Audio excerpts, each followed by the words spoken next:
గారు మాట్లాడతారు. గట్టిగా చప్పట్లతో స్వాగతించవలసిందిగా కోరుతున్నాం. సభకు నమస్కారం. సభాధ్యక్షులు, స్థానిక శాసనసభ్యులు, పెద్దలు, అనుభవజ్ఞులు కడియం శ్రీహరి గారు, ఈరోజు ఈ కార్యక్రమానికి ముఖ్య అతిథిగా వచ్చిన మన అందరి గుండెల్లో ఉన్న మన అన్న పెద్దలు రేవంత్ రెడ్డి గారు, సహచర మంత్రివర్యులు సీతక్క గారు, కొండా సురేఖ గారు, ఎంపీలు, ఎమ్మెల్యేలు, ఎమ్మెల్సీలు, కార్పొరేషన్ చైర్మన్లు, జిల్లా కలెక్టర్లు, వివిధ హోదాల్లో ఉన్న అధికారులు, వివిధ హోదాల్లో ఉన్న పార్టీ నాయకులు, ముఖ్యంగా మండు టెండను సైతం లెక్క చేయకుండా వేలాది మందిగా ఇక్కడికి విచ్చేసిన నా కుటుంబ సభ్యులు, ప్రింట్ అండ్ ఎలక్ట్రానిక్ మీడియా మిత్రులందరికీ మనస్ఫూర్తిగా పేరు పేరున హృదయపూర్వక నమస్కారాలు, వందనాలు. చాలా సంతోషం. కడియం శ్రీహరి గారి గురించి ఎంత చెప్పినా తక్కువే. పొట్టు వదలని విక్రమార్కుళ్ళ ఈ నియోజకవర్గ అభివృద్ధి కోసం గౌరవ ముఖ్యమంత్రి గారిని మెప్పించి ఒప్పించి ఈ నియోజకవర్గం పుట్టిన తర్వాత ఎంత పెద్ద ఎత్తున సుమారు 800 కోట్లు పైచిలుకు నిధులు తెచ్చిన ఏకైక ప్రజాప్రతినిధి. తను మంత్రిగా ఉన్నప్పుడు కూడా ఈ నియోజకవర్గానికి తను ఏదైతే శాసనసభ్యుడిగా ఏ నియోజకవర్గానికి ఉన్నాడో ఆ రోజు కూడా ఇన్ని నిధులు తెచ్చుండడు. కాబట్టి మీ శాసనసభ్యుల యొక్క గొప్పతనం, పట్టుదల, ప్రజల పట్ల ఉన్న అంకిత భావం ఎలా ఉందో మీరందరూ కూడా గమనించవచ్చు. భవిష్యత్తులో ఇందిరమ్మ ప్రభుత్వం అంటేనే పేదోడి ప్రభుత్వం, పేదోళ్ల కోసం తాతాలాడే ప్రభుత్వం, పేదోళ్ళ కష్టాలు తీర్చడం కోసం ఉన్న ప్రభుత్వం ఇందిరమ్మ ప్రభుత్వం. ఇటువంటి మన ఇందిరమ్మ ప్రభుత్వంలో మన నాయకులు రేవంత్ రెడ్డి గారి నాయకత్వంలోని మన ఇందిరమ్మ ప్రభుత్వం చెప్పిన మాటలే కాకుండా చెప్పని అనేక అంశాలని రాష్ట్ర ఆర్థిక పరిస్థితి బాగలేకపోయినా ధనిక తెలంగాణ రాష్ట్రాన్ని 8,19,000 కోట్లు ఆనాటి పెద్దలు, అది కార్పొరేషన్ల ద్వారా కావచ్చు, సింగరేణి కావచ్చు, FRBM నామ్స్ లో కావచ్చు, ఇతరత్ర అప్పిస్తున్నోడే పాపం ధనిక తెలంగాణ రాష్ట్రమని సొల్లు మాటలు చెప్పి రాష్ట్ర ప్రజలని మభ్యపెట్టి, దేశంలో ప్రజలందరినీ మభ్యపెట్టి దొరికిన కాడికి ఎక్కడ దొరికితే ఎంత వడ్డీకి దొరికినా డబ్బు తెచ్చి కొల్లగొట్టి ఆ డబ్బులో 1,00,000 కోట్లు పైగా ఆ కుటుంబం ఖాతాల్లో ఈనాడు జమ చేసుకున్న మహానుభావుడు అప్పు చేసిపోతే మన ఇందిరమ్మ రాజ్యం వచ్చిన 15 నెలలలో 1,58,000 కోట్లు అప్పు చేస్తే 1,54,000 కోట్లు అప్పుకి సంబంధించిన అసలు మిత్తి కడితే ఆ పెద్ద మనిషి అంటాడు, మీరు 15 నెలలలో 1,58,000 అప్పు చేశారు, 10 ఏళ్లలో 15 లక్షల అప్పు చేస్తారు అని అంటాడు. నువ్వు అధికారం, కాంగ్రెస్ ప్రభుత్వం నుంచి నువ్వు అధికారం తీసుకున్న నాడు, రాష్ట్ర విభజన జరిగిన నాడు ధనిక తెలంగాణ రాష్ట్రంగా నువ్వు తీసుకుంటే ఏ అప్పులకి అసలు మితి నువ్వు ఆనాడు కట్టాల్సిన అవసరం రాలే. కానీ ఈనాడు ప్రతి నెల 6,500 మనం తిన్నా తినకపోయినా, మన అవసరాలు ఉన్నా లేకపోయినా అసలు మితి కడితేనే దేశంలో మన రాష్ట్రానికి గౌరవం ఉంటుంది. ఆ పరిస్థితి తీసుకొచ్చింది ఆ పెద్ద మనిషి. నిన్న మొన్న చూశారు, ఈ 15 నెలలలో అసెంబ్లీ జరిగేటప్పుడు ప్రధాన ప్రతిపక్ష నాయకుడు అని చెప్పుకుంటున్న ఆ పెద్ద మనిషి 2 సార్లు అసెంబ్లీకి వచ్చాడు. నోరు ఇప్పితే ఏ ముత్యాలు రాలతాయనో, ఆ మాట్లాడితే నిజాలు ఎక్కడ చెప్పాల్సి వస్తుందనో అసెంబ్లీకి రాడు. అసెంబ్లీకి వస్తే సమాధానము ఉండదు. ఇక వాళ్ళ తొత్తుని కౌరవ సైన్యాన్ని అసెంబ్లీకి పంపిస్తాడు.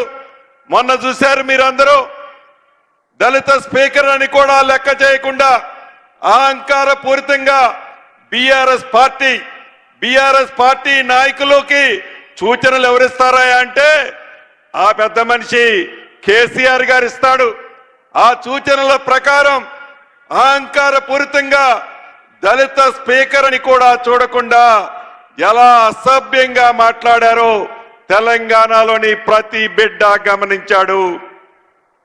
అదే వారి పరిపాలన చేసే నాడు మన శాసనసభ్యులు కాంగ్రెస్ శాసనసభ్యులుగా కోమటిరెడ్డి వెంకటరెడ్డి గారు మిగతా మిత్రుల్ని వట్టి పుణ్యానికి శాశ్వతంగా శాసనసభ సభ్యత్వమే ఆనాడు రద్దు చేశారు.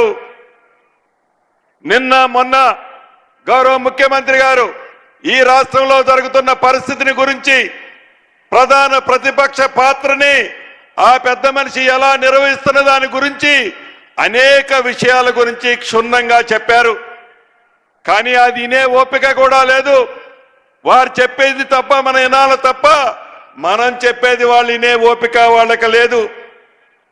అదే ఎక్కడ వినాల్సి వస్తుందో అని, ఎక్కడ నిజం చెప్పాల్సి వస్తుందోనని అసెంబ్లీ నుంచి ఎప్పుడు గేటు దాటి బయట సొల్లు మాటలు మాట్లాడాలని తాపత్రయపడుతున్నారు బావ మరుదులిద్దరు. ఇది నిజం. తెలంగాణ ప్రజల ప్రతిదీ గమనిస్తున్నారు. నిజం. ఎన్నికల ముందు ఆనాటి పిసిసి అధ్యక్షులు గౌరవ ఈనాటి ముఖ్యమంత్రి రేవంత్ రెడ్డి గారు మేమందరం ధనిక తెలంగాణ రాష్ట్రమని నువ్వు చెబుతుంటే రాష్ట్ర ఖజానాలో ఎన్ని వేల కోట్లు నిధులున్నాయనో మేము అనుకున్నాం. పరిపాలనలోకి వచ్చిన తర్వాత తెలిసింది నీ అసలు భాగోతం.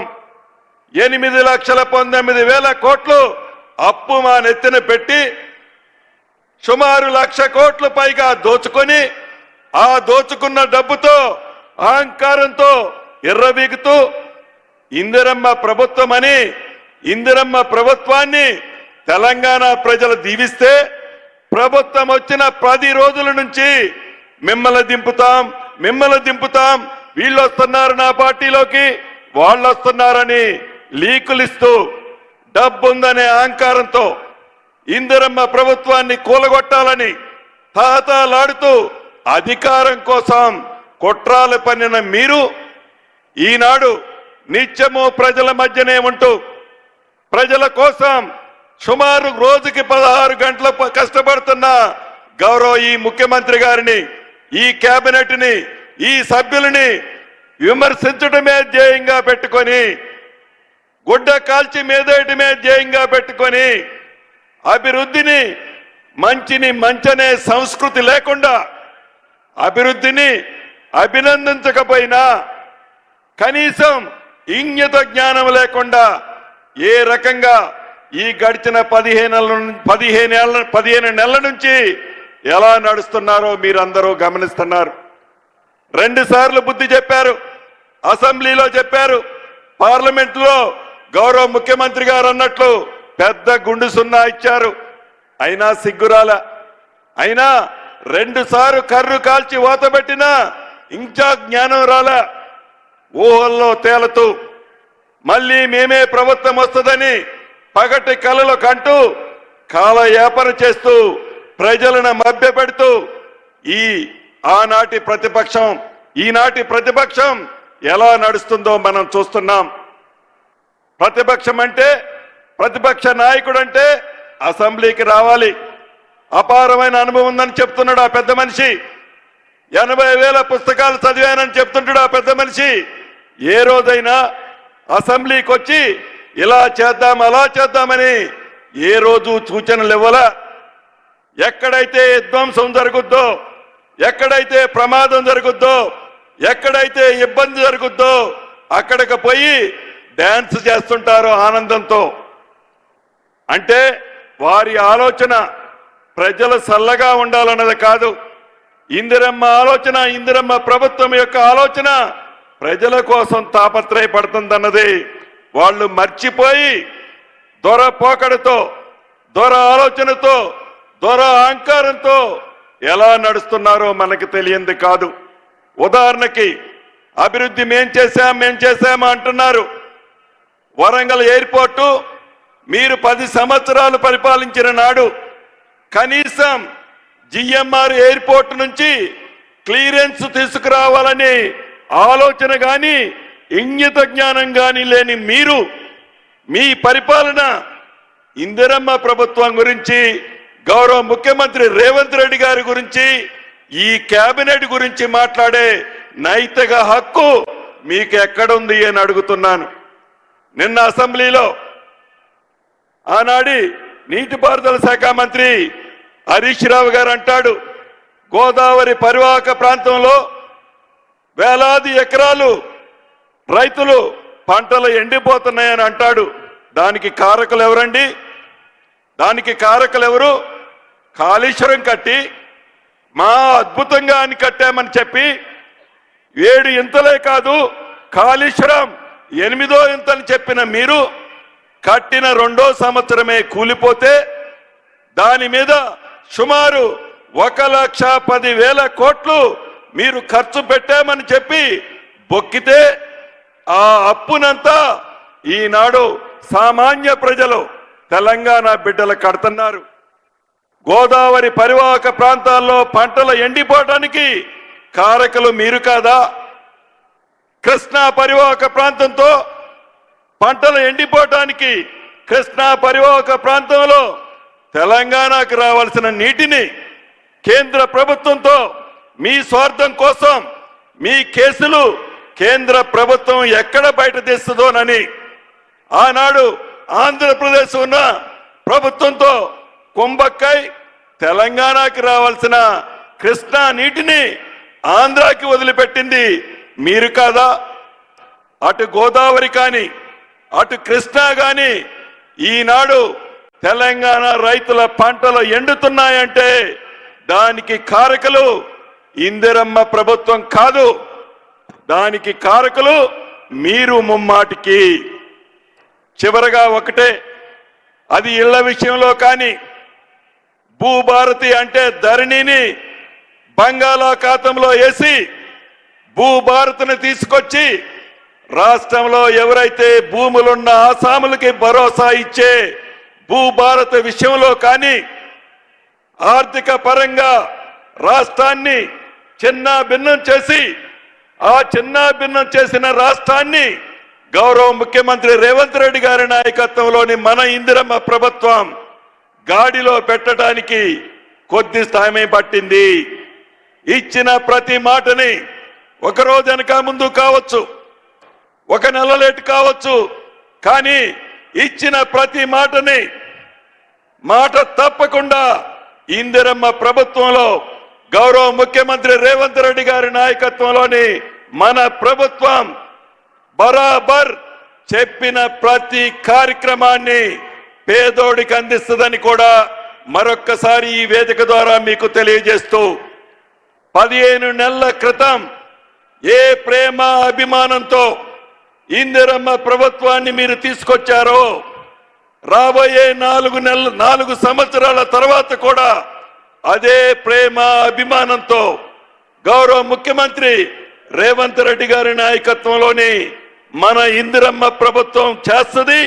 తర్వాత 5 సంవత్సరాల్లో కూడా మన ఇందిరమ్మ ప్రభుత్వమే పేదోడు కష్టాలు నెరవేర్చది అని మనస్ఫూర్తిగా ఈ వేదిక మీద నుంచి మీ అందరికీ తెలుపుతూ మరొక్కసారి వేలాదిగా తరలి వచ్చిన మీ అందరికీ కుటుంబ సభ్యులందరికీ అభినందనలు కృతజ్ఞతలు తెలుపుతూ సెలవు తీసుకుంటున్నాను. థ్యాంక్ యూ అన్నా.